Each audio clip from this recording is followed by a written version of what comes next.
লাগে আবাসিক হোটেলে। তো হুজুররা গেছেন, হোটেলে সিট খালি আছে। তা ম্যানেজার জিজ্ঞেস করছে সিট কয়টা দরকার? আমাদের একজন মানুষ, একটা সিট। তার নাম বলেন, আমাদের এক সিট খালি আছে। ম্যানেজার কলম হাতে নিচে নাম লিখবে। এখন শাইখুল হাদিস, শাইখুল তাফসির, খতিবুল উম্মাহ বলতেছে আর কি। এরপরে রাহবারে তরিকাত শরিয়াত, এরপরে পীরে কামেল মুকাম্মেল, এই যে বলতেছে উস্তাজুল আসাতিজা, শাইখুল হাদিস ও তাফসির। এখন ম্যানেজার কয় কি আমার এখানে এত সিট খালি নাই, এক সিটই খালি আছে। বুঝেন নাই? নাম বলতে গেলে যে এই যে এত কিছু লাগায়, পরে মনে হয় যেন লোক একজন না অনেকজন, তাই না? আমার নামও বলতে গিয়ে মাদানী সাহেব মাশাআল্লাহ মেলা কিছু বলছেন না, লক্ষ কোটি জনতার হৃদয় স্পন্দন। আরে সব খামাখা শব্দ না। अल्फाज के पेचू में उलझते नहीं दाना, अल्फाज के पेचू में उलझते नहीं दाना, कवास को मतलब है सदफ से के गहर से। এত ভুলে একটু কমাইতে কইছে, আরো বাড়া। শব্দ দিয়ে কাম হয় না, পাওয়ার দিয়ে কাম। ঠিক বলার দরকার আছে না, আমি কি বেঠিক বলবো না? আমি তো বুঝেছি যে ঠিকই বলতেছি। শব্দ দিয়ে কাম হয় না, কি দিয়ে কাম হয়? একজন কেরাত পড়তেছে, আজকে মাগরিবের নামাজ পড়ছি, ইরের টানের টান। এই আজকে আসার সময় হেমায়তপুর পার হইয়া তারপরে এক কোম্পানির এক মসজিদ আছে, বেশ সুন্দর মসজিদ, চমৎকার মসজিদ। গাড়ি থামাইয়া যেখানে শান্তি মতো নামাজ পড়া যায় ওখানে যাই নামাজ পড়তে। ওখানে মাগরিবের নামাজ পড়তে গেলাম। ইমামের যে টান, এই টানে নামাজের মধ্যে কয়েকবার মনে চাইছে নামাজ ছেড়ে দিয়ে একা একা নামাজ পড়ি। এমন টানের টান চলতেছে। মসজিদের নামও বলবো না, ইমামের নামও বলবো না, শুধু ঘটনা শুনে দিছি।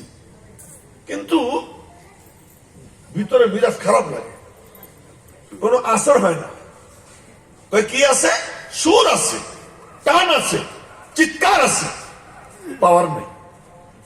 অপরদিকে সুর টুর ছাড়া একজন তিলাওয়াত করছে এতটুকু, লাউ আনজালনা হাযাল কুরআন আলা জাবাল, লাউ আনজালনা হাযাল কুরআন আলা জাবাল লারাআইতাহু খাশিআন মুতাসাদ্দিআন মিন খাশিয়াতিল্লাহ।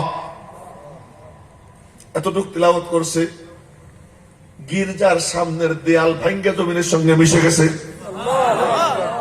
জোরে বলবেন না সুবহানাল্লাহ?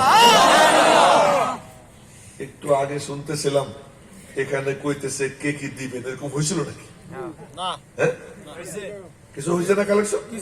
আমি দূর থেকে একটা আওয়াজ পাইছি, আমি কিন্তু চাবো না, ভয় পেয়ে ভয় পেয়ে আমি কাহিনী বলতেছি কি, এক খ্রিস্টান আইসা বলে কি, শাহ আব্দুল আজিজ মুহাদ্দিস দেহলভী রহমাতুল্লাহ আলাইহি, ইয়াং ছেলে পেলে কয়েকজন বাইরের থেকে দাঁড়িয়ে দেখতেছে, দেখি জমে কিনা, পরে আসতো। আরে বাবারা চলে আসো, ভিতরে চলে আসো, ভিতরে আসো, প্যান্ডেলের নিচে খায়রো বরাকাত আল্লাহ তাআলা রেখে দিয়েছে, ভিতরে চলে আসো। আরে আপনাদের কাউকে দেখতে কইতেছি না, দেখবো তো আমি, চতুর্দিকে তাকাবো আমি, আপনারা শুধু আমার দিকে তাকাবেন। ঠিক এখানে কোনো বেঠিকের কিছু আছে? এই সব মনোযোগী হন। রাতের বেলায় কথা কইতে গেলে একটু হাসি ও সুন্দর। এই সুন্নত হলো শাইখুল ইসলাম হুসাইন আহমদ মাদানী রহমতুল্লাহ আলাইহির সুন্নত। রাতের বেলায় উনি পড়াইতেন, রাত্র 2টা 3টায় পড়াইতেন। আমিও আমার যৌবন কালে রাত্র 2টা 3টা 4টা একটা না 3-4 ঘন্টা পড়াইতাম, মুসলিম শরীফ বুখারী শরীফ পড়াইতাম। তো ছাত্রদেরকে জায়গায় রাখতে গেলে একটু ফুর্তি টুর্তি করতে হইতো, এটাও কি বুজুর্গদের সুন্নত। এখন রাত তো অনেক হয়ে গেছে, 12টা পার হইয়া এখন ওভার টাইম চলতেছে। আমি আমারে কইতে দেন, ওভার টাইম চলতেছে। এই টাইমে কিছু এরকম মানে কথাবার্তা বলা কি বুজুর্গদের সুন্নাত। কি জন্য কইতেছিলাম? হযরত শাহ আব্দুল আজিজ মুহাদ্দিস দেহলভী রাহমাতুল্লাহ আলাইহি, এটা একটু মাঝে মাঝে মনে করাই দিয়ে, এরকম তো বুড়ো হয়ে গেছে, কথা কইতে গেলে কি বলতেছিলাম মাঝে মাঝে একটু চিন্তা করে পরে মনে করতে হয়। আগে কিন্তু এমন হইতো না। আল্লাহ পাক যেন এরকম মনে রাখবার তৌফিক দেয়, দোয়া করে। তো বলতেছিলাম, এই ওখানে এই প্যান্ডেলের সামনে দাঁড়াইয়া কেউ পরস্পরে কথা বলবে না, কেউ দাঁড়াই থাকবে না, হুজুর এবং বাইরের মানুষ সবাই সমান। প্যান্ডেলের সামনে কেউ দাঁড়াই থাকবে না, সব বসে পড়বে। এই যে সবার সবার জন্য একই ফরমান, কোনো ব্যাসকম নেই, সকলের জন্য একই ফরমান। আচ্ছা, তো বলতেছিলাম ওইদিকে আপনারা দেখেন না, আমি আগে মজলিসটা গুছাইতেছি, একেবারে সরানো ছিলেন আপনারা, এখন মোটামুটি একটু দেখা যায় কন্যা আলহামদুলিল্লাহ। তো এক পাদ্রী এসে বলে কি, আর এক শাহ সাহেব কি, আপনারাও ফকির, আপনাদের ইসলামও ফকির, আপনাদের কোরআনও ফকির, আপনারা দুর্বল, আপনাদের কোরআনও দুর্বল, মসজিদও দুর্বল, মাদ্রাসাও দুর্বল। কেন? এই যে দেখেন না, কিছু করতে গেলে ভিক্ষা করতে হয়, হাত পাততে হয়। আমাদের গির্জা দেখেন শক্তিশালী, আমাদের বাইবেল শক্তিশালী। এই বলছে, যদি বলতে পারে যে কোরআন দুর্বল, মসজিদ দুর্বল, মাদ্রাসা দুর্বল, আমাদের গির্জা শক্তিশালী, বাইবেল শক্তিশালী, শাহ আব্দুল আজিজ মুহাদ্দিস দেহলভির কলিজা রক্তক্ষরণ শুরু হয়ে গেছে। বললেন কি বললি? আমার মালিকের কালাম দুর্বল, একথা বললি? চল, তোর কোন গির্জা শক্তিশালী আমারে দেখা। পাওয়ার কারে কয় দেখা, তোর কোন গির্জা শক্তিশালী দেখা দিল্লিতে। কয় যে অমুক গির্জা। চল আমি যাব। রওনা দিচ্ছেন শাহ আব্দুল আজিজ মুহাদ্দিস দেহলভি, ওনার পিছে শত শত মুসলমান, ওদিকে পাদ্রী, তার পিছনে শত শত খ্রিস্টান। এবার সেখানে গিয়া উনি বললেন, দেখ আমার মালিকের কালামের পাওয়ার দেখাইতেছি। কানে হাত দিয়া না এমনি পড়ছেন, পাহাড়ের দিকে ওই গির্জার দিকে আঙ্গুল দিয়া দেখ তাকাইয়া, লাউ আনজালনা হাদাল কুরআন আলা জাবাল, রব্বুল আলামিনের পক্ষ থেকে বলা হয়, ইন তানসুরুল্লাহ ইয়ানসুরকুম, তুই যদি আমার দ্বীনের নুসরাতের জন্য, আমার কালামের নুসরাতের জন্য, আমার দ্বীনের সাহায্যের জন্য তুই যদি এগিয়ে আসিস, তুই একা থাকবি না, আমি আল্লাহ আমার কুদরত নিয়ে তোর পাশে এসে হাজির হয়ে যাব। তো গেছেন, উনি গেছেন গিয়া ওইদিকে আঙ্গুল দিয়া তেলাওয়াত করছেন, লাউ আনজালনা হাদাল কুরআন আলা জাবাল, বাহ, এই পড়তেছেন। এখন সবাই তাকায় দেখতেছে গির্জার সামনের অংশ নড়ে।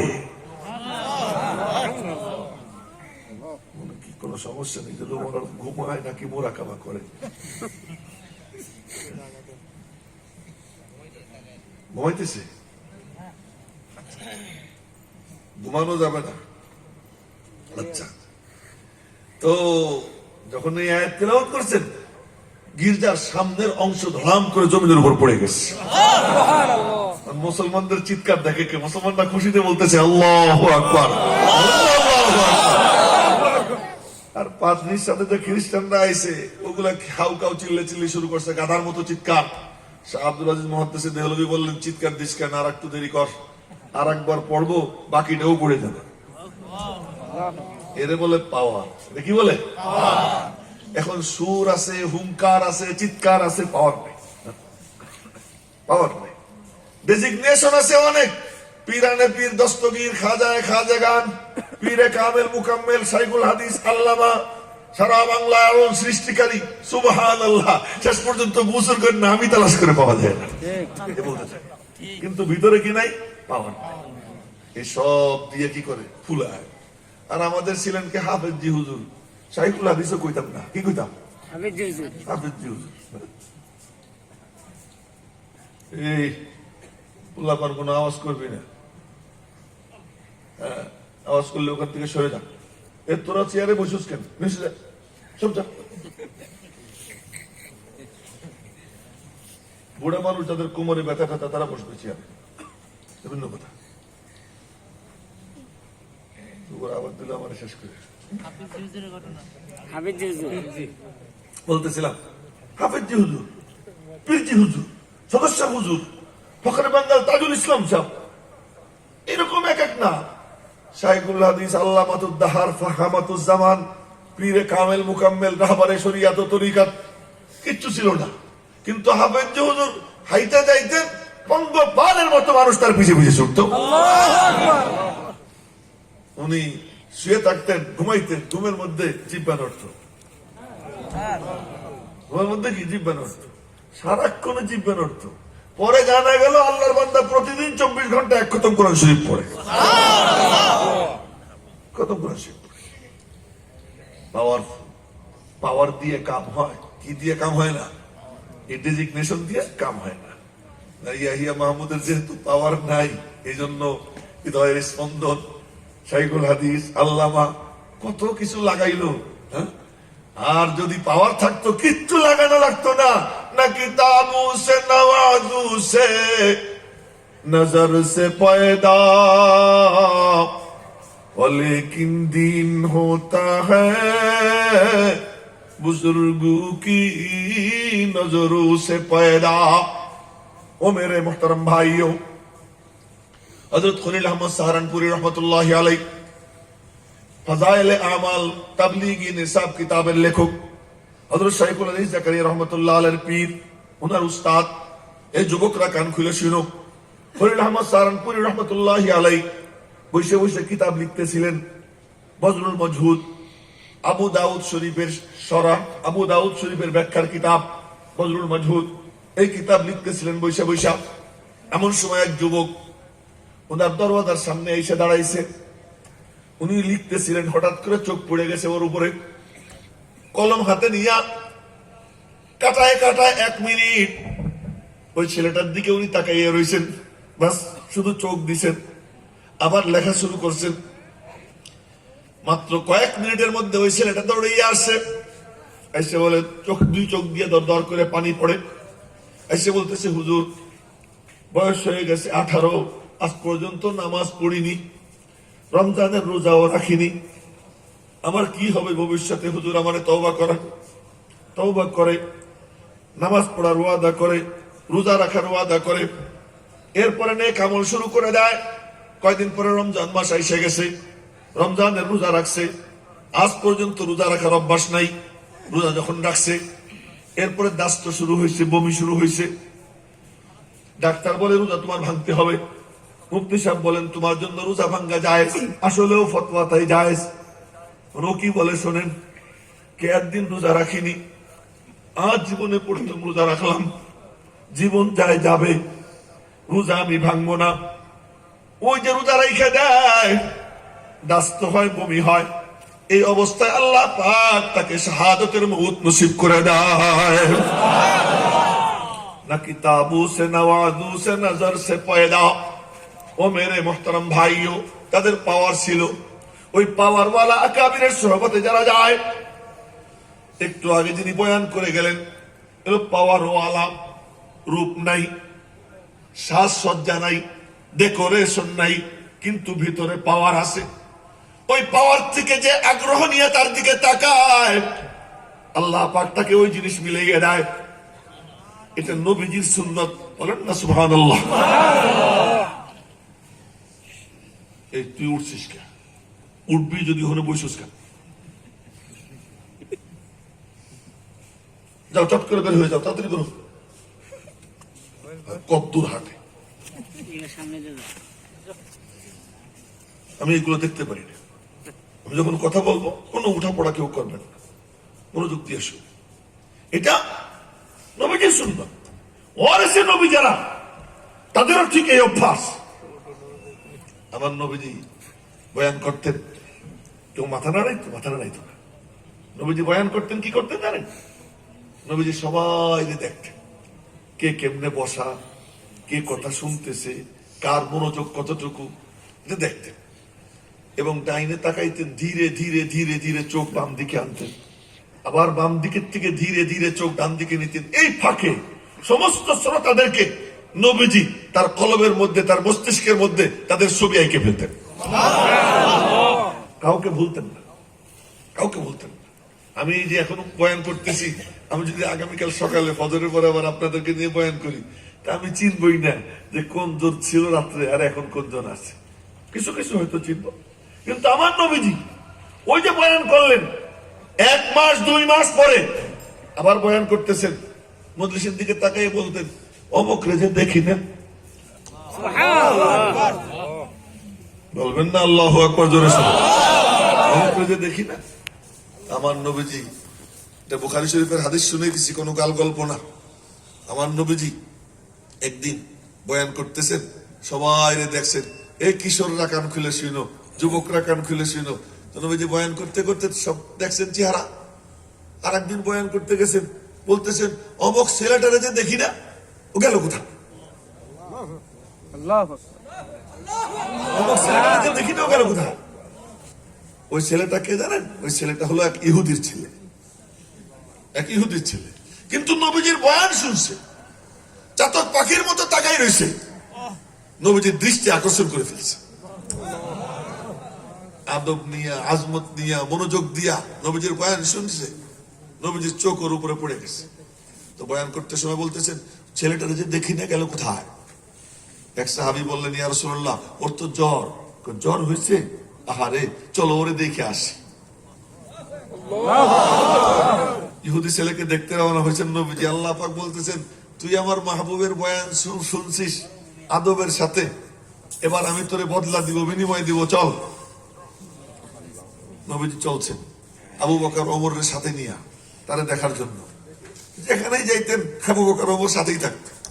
কখনো কখনো এমন হইতো যে নবীজি যাইতেছেন, আবু ওমর কয়, কি ইয়া রাসূলুল্লাহ, আমি যাব। নবীজি বলতেছেন, না থাকো, আমি একাই যাই। না না, কে কি বলে না বলে ঠিক নাই, আমার নিয়ে চলেন। এলো ওমরের কথা ছিল। নবীজির বডিগার্ড, নবীজির একা যাবার দিবে না। ওমর এমন ছিলেন। আর আবু বকর একেবারে ছায়া সঙ্গী। নবীজি যাবেন আর আবু বকর যাবে না, হইতই না। যেখানে যাইতেন আবু বকর কি সঙ্গে থাকতেন। আল্লাহ আল্লাহ।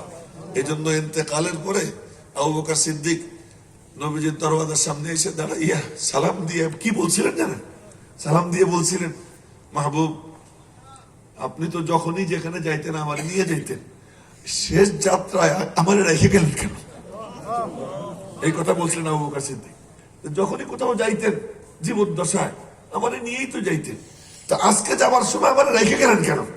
আমার নিয়েই যাইতেন। এই হলো আবু বকর। তো নবীজি কোথাও গেলে আবু বকর ওমরে নিয়ে যেতেন। ডাইনে তাকাইলে দেখতেন এই আবু বকর, বামে তাকাইলে দেখতেন ওমর। এই দুই চারটে ঘটনা শুনাইতেছি। উহুদ পাহাড়ে দাঁড়াই রয়েছেন, ডান দিকে তাকাই দেখেন আবু বকর, বাম দিকে তাকাই দেখেন ওমর। উহুদ পাহাড় মনে মনে বলে, বাহ, আমার মতো সোনালী কপাল কার আছে? সৃষ্টির সর্দার, উম্মতের সর্দার, উম্মতের মধ্যে নবী হওয়ার যোগ্য ব্যক্তি, উম্মতের তৃতীয় সেরা ব্যক্তি আমার উপরে, আমার থেকে ভাগ্যবানকে। পাহাড় দুলতে আরম্ভ করছে, খুশিতে নাচতে আরম্ভ করছে উহুদ পাহাড়। উহুদ পাহাড় নাচে। আর নবীজি লাঠি দিয়ে গুতে মারছেন, উসকুন উহুদ, উহুদ তুই শান্ত হয়ে যা। ইন্নামা আলাইকা নাবিয়্যুন আও সিদ্দীকুন আও শহীদান, তোর উপরে আমি নবী, আমার ডান পাশে সিদ্দিক, বাম পাশে দুই শহীদ। তা আবু বকর ওমর সঙ্গেই থাকে।